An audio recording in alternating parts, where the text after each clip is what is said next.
এই যে দেখেন, এরা দুইজন জবরদস্তি করে রেস্টুরেন্টের মধ্যে ঢুইকা পড়ছে।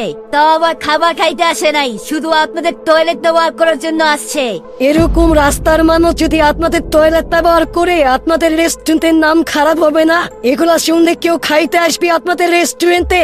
আচ্ছা, আপনারা দুজন এখানে কেন আসছেন?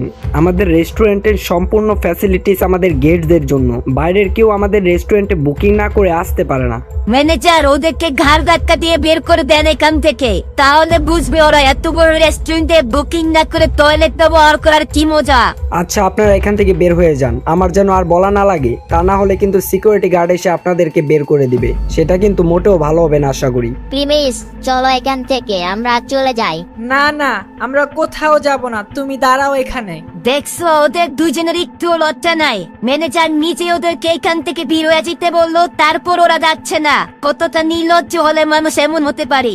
দেখেন, আপনারা এক্ষুনি এখান থেকে বের হয়ে যান, না হলে কিন্তু আমি এক্ষুনি সিকিউরিটি গার্ডকে ডাক দিব, পরে সেটা ভালো হবে না বলে দিলাম। আচ্ছা, ওনারা দুজন আপনাদের গেস্ট, আমরা আপনাদের গেস্ট না? আমরা কি আপনাদের গেস্ট হইতে পারি না? আপনি দেখেন, আমি এখানে একটা টেবিল বুক করছি। প্রিমিসের এই কথা শুনে সবাই একদম চমকে যায়। সুনাইরা আর রাসেল তো বিশ্বাসই করতে পারছিল না। এমনকি পাখিও মনে মনে ভাবছে যে প্রিমিস আর সুনাইরার কথা ভেবে ভেবে তার মাথা খারাপ হয়ে গেল নাকি। কি প্রিমিস, তুই এই রেস্টুরেন্টে টেবিল বুক করছ? এটা হতেই পারে না। প্রিমিস সুনাইরার কথা শুনে একটু কষ্ট পায়, কারণ এমন একটা মেয়েকে সে তার জীবনের চাইতেও বেশি পছন্দ করত। আর সেই মেয়ে কি না তার ড্রেস আপ নিয়ে তাকে নিয়ে মজা করছে, আর সবাই তার ড্রেস আপ দেখে কেউ তার কথা বিশ্বাস করে না। আচ্ছা দেখেন, আমার আরো কাজ আছে। আপনি যদি এখন এখান থেকে বের না হন, তাহলে আমার এখন পুলিশে ফোন দেওয়া লাগবে। আমি আপনাদের রেস্টুরেন্টে 8 নাম্বার টেবিল বুক করছি, আর আপনাদের যদি বিশ্বাস না হয় তাহলে আমি বের করে দেখাচ্ছি। এরপর প্রিমিস তার মোবাইল বের করে টেবিল বুকিং এর কনফার্মেশন দেখায়। সেখানে সে দেখায় যে তাদের রেস্টুরেন্টের 8 নম্বর টেবিলটি সে বুক করেছে। ও মিথ্যা কথা বলতেছে। টেবিল নাম্বার 8 তো রাসেল বুক করছে। ম্যানেজার, ও মিথ্যা কথা বলতেছে। এত কিছু হওয়ার পরও সুনাইরা তার মুখ বন্ধ করছে না। এরপর ম্যানেজার প্রিমিসের ফোনটা হাতে নিয়ে সে দেখতে থাকে, আর যখনই সে টেবিল বুকিং এর মেসেজটি দেখতে পায় তখন সে অবাক হয়ে যায় আর সম্মানের সাথে প্রিমিসের মোবাইলটি ফেরত দিয়ে দেয়। সরি স্যার, আমার ভুল হয়ে গেছে, আমাকে মাফ করবেন। আমি আসলে আপনাদেরকে চিনতে পারি নাই। স্যার, কিছু মনে না করলে আমি আপনাদের দুইজনকে 8 নাম্বার টেবিলের সামনে নিয়ে যাই। ম্যানেজার, আপনার কোথাও আবার ভুল হইতাছে না তো? এমনও তো হতে পারে ও আপনাকে ফেক কোনো মেসেজ দেখাইতাছে। আমরাও তো 8 নাম্বার টেবিল বুক করছি। এরপর রাসেল তার মোবাইল বের করে ম্যানেজারকে দেখায় যে তারাও 8 নাম্বার টেবিল বুক করেছে। তারপর ম্যানেজার যখন মেসেজটি দেখে আর মুচকি হাসি দিয়ে বলে, আরে এটা তো রেগুলার টেবিল, আপনারা যেটা বুক করছেন সেটা রেগুলার টেবিল, আর প্রিমিস সাহেব যেটি বুক করছেন সেটি আমাদের এই রেস্টুরেন্টের সবচেয়ে এক্সপেন্সিভ ভিআইপি টেবিল। কি প্রিমিস ভিআইপি টেবিল বুক করছে? সুনাইরার তো বিশ্বাসই হচ্ছে না যে প্রিমিস এত দামি রেস্টুরেন্টে এসে আবার সবচেয়ে দামি টেবিল বুক করতে পারে। যে প্রিমিস তাকে নিয়ে সামান্য ফুটপাতের দোকানে যেতে পারতো না, সে আজ এত দামি রেস্টুরেন্টে এসে ভিআইপি টেবিল বুক করেছে। এরপর ম্যানেজার প্রিমিস আর পাখিকে টেবিল নাম্বার 8-এ নিয়ে যায়, আর সেখানে গিয়ে ম্যানেজারের মাথা খারাপ হয়ে যায়, কারণ টেবিলের মধ্যে কাস্টমার আসার আগেই সেখানে খাবার সাজানো ছিল, আবার কিছু খাবার খাওয়াও ছিল। সরি স্যার, কোথাও মনে হচ্ছে একটু ভুল হয়েছে, আপনার প্লিজ একটু সময় দেন আমাকে। এটা বলে ম্যানেজার একটু পাশে গিয়ে তার ওয়েটারকে চুপি চুপি বলে, আরে এগুলা কি? গেস্ট এসে পড়ছে, তুমি এখনো টেবিল সাফ করো নাই?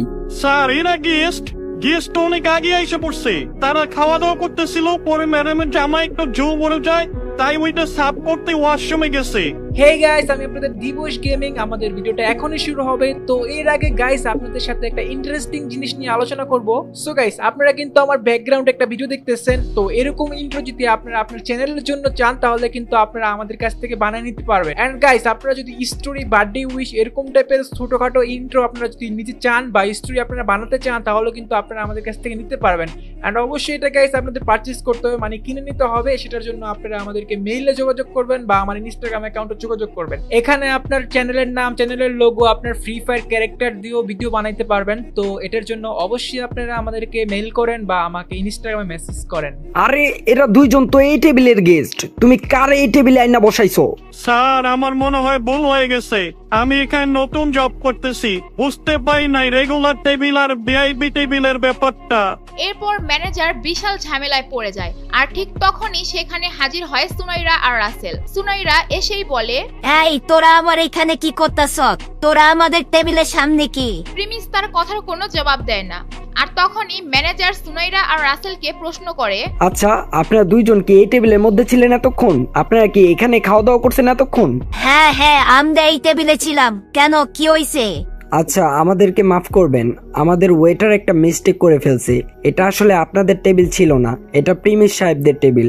আচ্ছা যাই হোক, এখন আপনাদেরকে এই টেবিল থেকে উঠে আপনাদের নর্মাল টেবিলে যেতে হবে। সুনাইরা যখন শুনে প্রিমিসের জন্য তাকে সেই টেবিল ছেড়ে দিতে হবে, তখন সে যেন আকাশ থেকে পড়ে। দুনিয়াতে সমস্ত মানুষের জন্য সে এই টেবিল ছেড়ে দিতে রাজি, কিন্তু প্রিমিসের জন্য সে সেটা ছাড়তে একদমই নারাজ। আমরা এই টেবিল সাইডা কোথাও যাব না।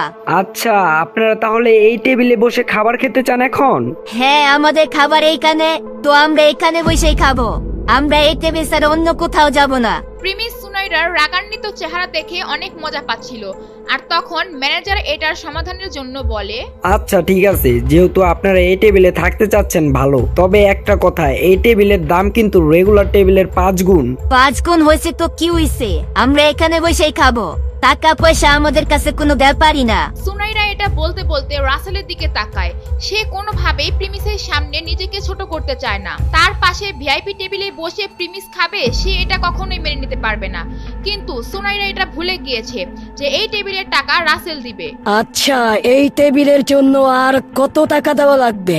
রাসেলের এই কণ্ঠস্বর শুনে প্রিমিস হেসে দেয়, আর সে তার মুখটি অন্যদিকে ঘুরিয়ে ফেলে। আমাদের রেগুলার টেবিল হচ্ছে 5,000 টাকা করে, আর এটা যেহেতু ভিআইপি টেবিল, তার জন্য 25,000 টাকা, আর রিজার্ভ করা তার জন্য এক্সট্রা আরো 10,000 টাকা দেওয়া লাগবে। টোটাল 35,000 টাকা। এটা শুনে রাসেল চমকে যায় আর একদম চুপ হয়ে যায়, আর মনে মনে বলতে থাকে, এটা তো আমি অ্যাফোর্ডই করতে পারবো না। আর সে এটা সবার সামনে বলতে পারবে না বলে সে সুনাইরাকে নিয়ে একটু দূরে গিয়ে আস্তে আস্তে বলে, সোনাইরা, চলো আমরা কোনো নরমাল টেবিলে গিয়ে বসি, এখানে থাকলে প্রবলেম হয়ে যাবে।